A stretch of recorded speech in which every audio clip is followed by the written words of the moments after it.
Hey everybody, this is Dan for GemmyD on Cars. Now, today I am at Freisinger Mazda in Mechanicsburg, Pennsylvania, and I want to take a drive of the new turbo Mazda 6. But what I want to do in this video is sort of compare all the changes that Mazda has done compared from my car. My car is a 2016 Grand Touring, and this car right here is a 2018 Grand Touring. Now, just to sum it up very quickly, it's essentially the updated version of my car with turbo engine. In my previous video, I talked about the things I hate about my car, and number one was that it needed more horsepower. And guess what? Mazda listened, and they gave this car the same turbo engine that's in the CX-9, which I just reviewed, which is a wonderful car, a 3-row SUV. But they listened and they put the turbo engine in this car. So I'm gonna do some gimbal shots, make everything look nice, but first we're gonna talk about the exterior, about what is different. So, oh yeah.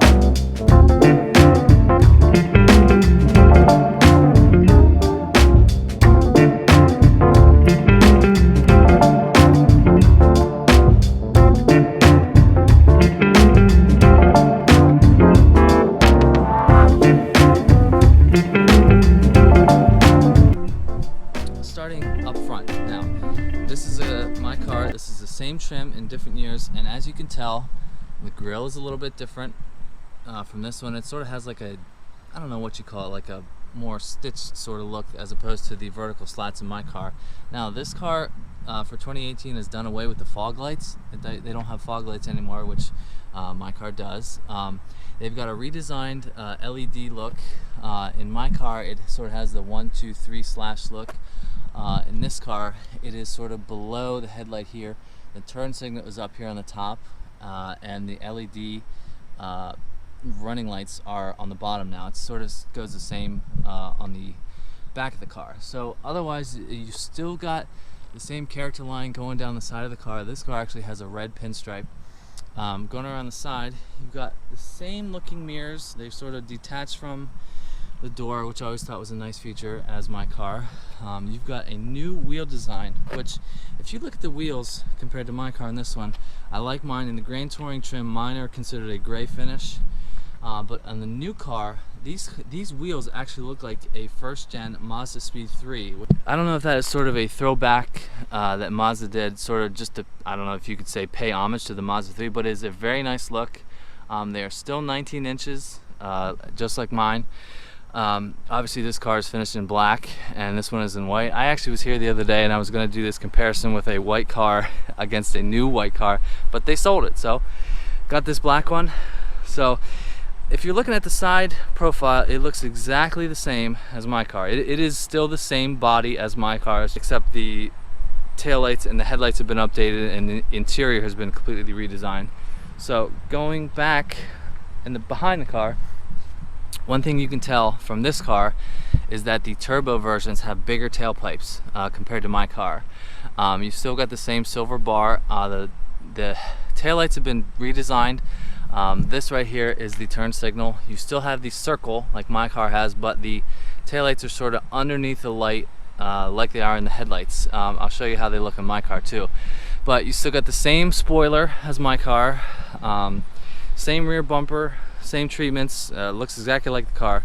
My car has the same silver bar, but my generation has the tail light up here above the circle as opposed to below, and this is the reverse light and this is the turn signal. You still got the same silver bar, you still got the same spoiler.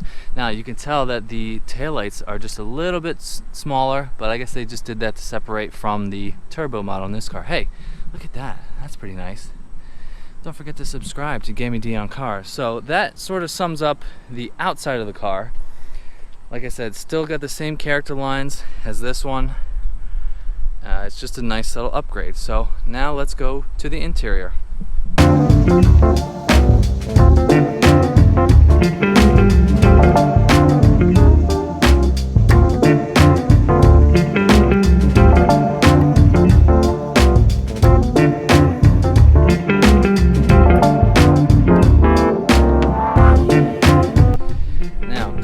my car. Now, just to give a little taste of what this car was in 2016.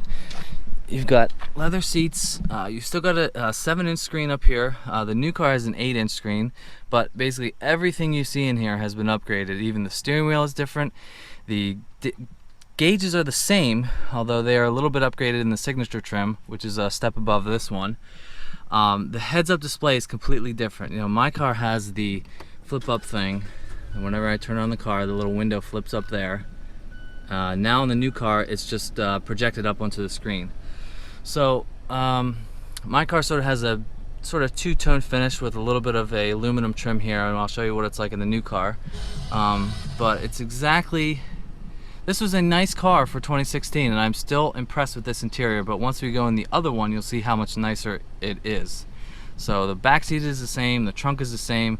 I don't think we need to talk about that. We'll just talk about the inside of the other car. So here we go. Now, jumping into the 2018 Mazda 6 Grand Touring. Now, right away, they use Napa leather, which is nice. You've got a metal aluminum trim over here. This is sort of more pronounced right here. The seats are different. It's Napa leather, like I said. So let's step inside. Now, check this out. This is just so much nicer. This is sort of like a suede material. You've got the brushed aluminum here, and on the door, like I said, this is sort of like a dark wood finish. Now the screen is bigger. This is now an 8-inch screen as opposed to mine is a 7-inch screen. The steering wheel is different. This looks like the same one they use in the CX-9. The instrument gauges here look pretty similar as mine, but when I start the car, you'll notice that nothing sort of pops up there, and the heads-up display is just displayed on the screen there. I'm showing 0 miles per hour. Which that was a nice upgrade from my car, but just everything is different. Down here you got the same sort of waterfall coming up here, but the climate control is completely different. This one has a heated steering wheel. You've got heated seats as well. I'll turn those off, but you've got cooled seats, which my car does not have, which if you turn them on, they are almost instantly working. I mean, I can feel it on my back like within 5 seconds, and you can hear it as if it's like a little vent that turns on. Okay, I can feel it already. I mean, that was not even 10 seconds, so that's a nice feature that my car does not have. You still got Bose sound in this one. It's nicer that the screen is just a little bit larger. I never thought it was sort of a small screen, but it's a nice upgrade. Over here, these vents definitely look different, sort of more angular, that comes into the more pronounced spot here. So basically everything is nicer. I mean, this is a beautiful leather sort of suede looking material here. You got the same 6-speed automatic as my car. Just everything is nicer. I keep saying that, but it's true. The steering wheel felt a lot nicer when I was doing my drive. Yeah, you've got the adaptive cruise here that you can control in this gauge cluster over here. You've got your music controls here from before, but it is a nicer steering wheel than mine. So this is sort of a nicer place to be in an already nice car. Something I talked about when I drove this car is that it's amazing how Mazda, being such a smaller company compared to Toyota and Honda, you know, they've got the Accord and the Camry, which have been their staples for 30 years, but Mazda as a company that is, I want to say, a quarter as big, or maybe even a half as big, can produce a car of this quality and performance compared to them. I mean, they're like giants in the industry, and Mazda is, you know, a well-known company, but they can produce a car like this on such a smaller level. So it's very impressive as a company. So let's take a look at the engine. Now, taking a look at the engine of this new Mazda 6, you still got the same SkyActiv technology. Now, this car has 250 horsepower, which is sort of a healthy upgrade from mine, which is 184, which we don't need to see that. It's just a nice, you know, normal 2.5 liter 4-cylinder. But this is got the performance to go along with the looks. One thing that is a definite upgrade from this car, okay, my car is a 2.5 liter 4-cylinder, 184 horsepower, and 184 foot-pounds of torque. This new engine is the same 2.5 liter with the turbo, 250 horsepower, and 310 foot-pounds of torque. I mean, 310 compared to 184 is quite the upgrade, and I could definitely feel it when I was driving this car. So it is a nice upgrade from this car. I honestly am very impressed with what Mazda has done. You know, they listened to the consumer. People with this car said, hey, they need more power, so this is what they give us. So very impressed with Mazda as a whole. I still love my car. It's nice to drive the latest and greatest, but we'll see what the future may hold. Now I'm switching to the sunglasses now. It's getting nice out. So this car, as it sits with the turbo engine, is $32,590, which is almost exactly the same price that my car was when it was new about 3 years ago. So it's essentially the same car with nicer materials, nicer finishes, nicer performance for the same price as my car was when it was brand new. So for $32,000, a little more, you can get a wonderful car for your family, nice cruiser on the highway. So I'm pretty impressed with this car about what the changes that they've done. So what do you guys think? Do you think this is a nice upgrade from my car? Do you think I should sort of pull into this? I don't know. We'll have to think about it. My wife might need the car before I do. Alright, so I hope you enjoyed this video. Don't forget to subscribe to GemmyD on Cars. Hit that thumbs up button. Hit that little bell. Make sure you're notified when I upload. And I'll see you in the next one. See ya.